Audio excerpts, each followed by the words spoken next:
नमस्कार, देवभूमि चैनल में आपका स्वागत है। बात करेंगे एकादशी की। एकादशी जो कि भाद्रपद शुक्ला एकादशी होगी। भाद्रपद शुक्ला एकादशी कब है? सितंबर की ये पहली एकादशी होगी। इसको कहा जाता है ढोल ग्यारस, परिवर्तनीय एकादशी, ढोला ग्यारस, जल झूलनी ग्यारस, भिन्न भिन्न इसके नाम हैं। वामन एकादशी के नाम से भी इसे जाना जाता है। तो यह भी बताया जाएगा कि इतने सारे नाम क्यों हैं, क्या तात्पर्य है, इतने नाम होने की वजह क्या है और किस दिन किस नाम के अनुसार क्या इसका विधान होता है। साथ ही एकादशी किस दिन है, व्रत किस दिन किया जाएगा, शुभ मुहूर्त क्या रहना चाहिए, पारण कब करना है, पारण की विधि क्या है, नियम क्या है और किस प्रकार से आपको व्रत पूर्ण करना है। संपूर्ण जानकारी आपको अगले कुछ मिनट में इस वीडियो के माध्यम से दी जाएगी। से अनुरोध है कि कृपया वीडियो को लाइक करें, कमेंट बॉक्स में जय श्री हरि लिखना ना भूलें। हमारी पूरी टीम सदा प्रयास करती है कि आप तक जानकारी सबसे पहले सही समय पर और सटीक पहुंचाई जाए, क्योंकि ये ज्योतिष संस्थान का चैनल है। इस पर जो भी जानकारी दी जाती है वो आचार्य द्वारा दी जाती है और वो ज्योतिष शास्त्र और पंचांग पर आधारित जानकारी होती है, इसीलिए सही जानकारी होती है। एक लाइक, आपका एक कमेंट हमारे उत्साहवर्धन के लिए, प्रोत्साहन के लिए आवश्यक होता है। तो कृपया वीडियो को लाइक करें, कमेंट बॉक्स में जय श्री हरि लिखना ना भूलें। एकादशी को मूलतः परिवर्तनी एकादशी के नाम से जाना जाता है। इसका कारण ये है कि आप सभी जानते हैं, जब शिवशयनी एकादशी आती है तो भगवान श्री हरि विष्णु 4 महीने के लिए योग निद्रा में चले जाते हैं। यह मध्यांतर माना जाता है परिवर्तनीय एकादशी को। इस दिन भगवान श्री हरि विष्णु अपनी जगह बदलते हैं, करवट बदलते हैं, इसीलिए इसे परिवर्तनीय एकादशी कहते हैं। इसे वामन एकादशी भी कहा जाता है। वामन एकादशी इसलिए कहा जाता है, आप सभी ने राजा बलि और भगवान वामन, जो भगवान श्री हरि का ही एक रूप था, अवतार था, उनकी कथा सुनी होगी।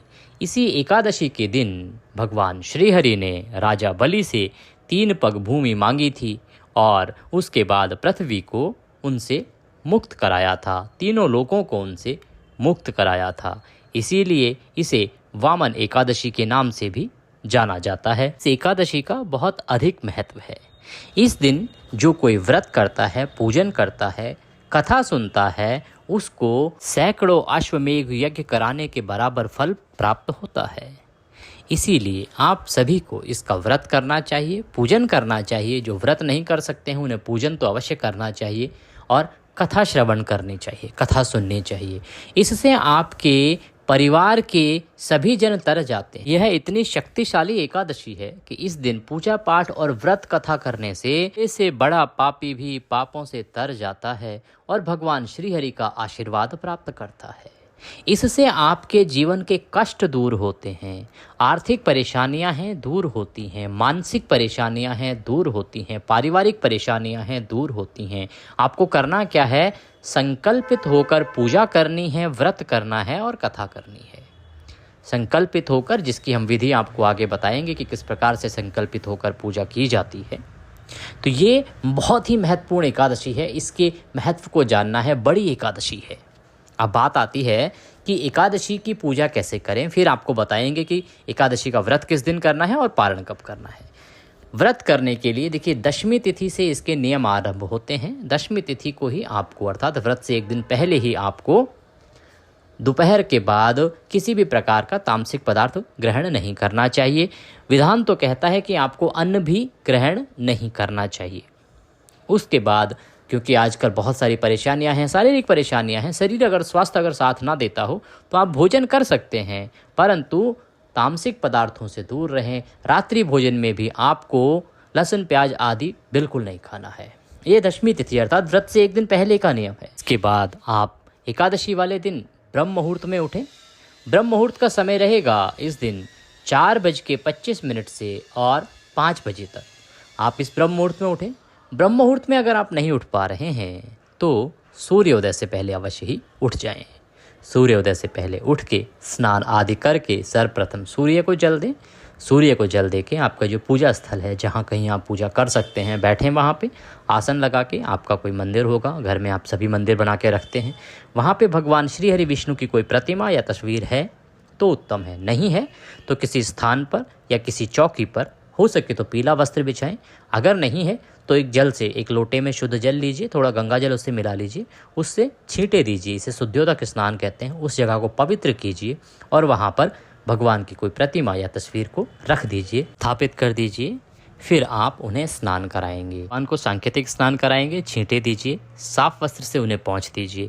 अगर आपके पास कोई प्रतिमा है तो आप उन्हें जलाभिषेक कराइए, कोई पात्र लीजिए स्टील का, उसमें रखिए उनको, पहले शुद्ध जल से अभिषेक कराइए, फिर पंचामृत से अभिषेक कराइए, फिर पुनः शुद्ध जल से अभिषेक कराइए, पोंछ दीजिए, रौले कुमकुम आदि का तिलक लगाइए, फूलों की माला पहनाइए, घी का दिया जलाइए और व्रत करने का संकल्प लीजिए। संकल्प का साधारण विधान आपको बताते हैं। अपने सीधे हाथ में जल लीजिए, दक्षिणा के रूप में 1 रुपये का सिक्का कम से कम रखिए और 3 बार बोले ओम श्री विष्णु, ओम श्री विष्णु, ओम श्री विष्णु।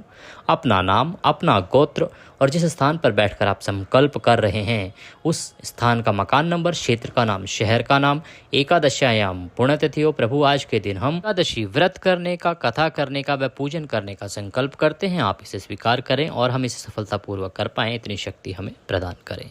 संकल्प भगवान के चरणों में छोड़ दीजिए।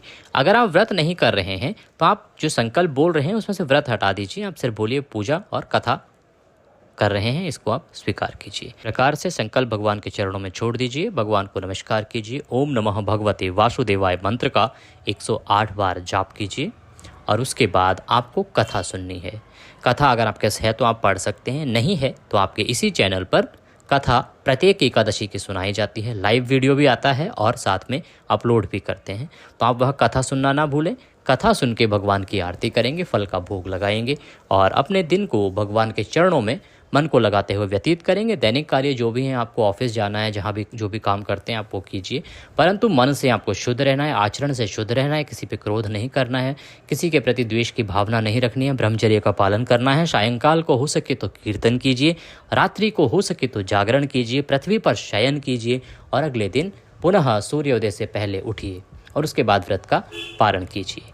अब बात आती है कि जो एकादशी है ये है कब, किस दिन आपको व्रत करना है, उसके बाद आपको बताएंगे पारण के बारे में। भाद्रपद मास के शुक्ल पक्ष की जो एकादशी है ये आरंभ हो रही है 13 सितंबर को रात को 10:30 पर और इसका समापन होगा 14 सितंबर को रात को 8:41 पर।